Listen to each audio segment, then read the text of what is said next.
Are you familiar with how it was written? It was two and a half hours, right? Two, I think, but maybe two and a half. Yeah, I think two it or was two and a half hours. And the way we all sat around with Alan Alda and worked on the story together. And that was over a period of days. This was determined all in advance that Yeah. this is the way it would go. Even in advance of finishing the other episodes.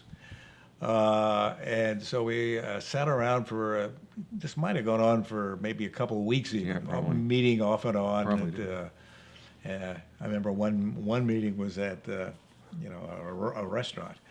And so the story was finally locked down.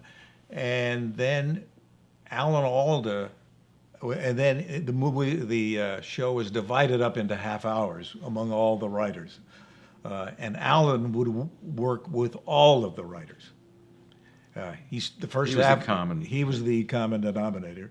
The first half hour was assigned to Elias and I, and John Rappaport and Thad, and I don't exactly remember who wrote what portions. And at the time, this was in the third season, which we were now back writing freelance episodes because we were then working on an overall deal at Warner Brothers. So we wrote our half hour with Alan. He came over to our office at Warner Brothers, and his way of writing was just talking into a tape recorder, which he ran, which he turned on and off. We had never done. Yeah, so we always knew if the machine wasn't rolling, it wasn't recording what we were saying. So anyway, he did that with all the writers, and that was as far as the mechanics of how the thing was written. That was how we did it. My main memory that always lasts is the night that it ran. We all gathered at 20th Century Fox and watched it in a screening room there. Watch not the broadcast, but they had a film of it. Yeah. We watched the film. But it was that same night. Yeah. The same night that it was aired. We probably were seeing it roughly around A little earlier. A little earlier than the stations on the West Coast.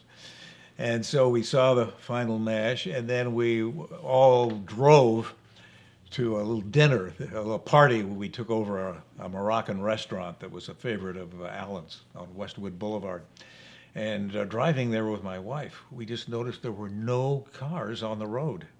It got a 77% share, unheard of for decades. I think it was finally beaten by a Super Bowl game. Yeah. Decades later.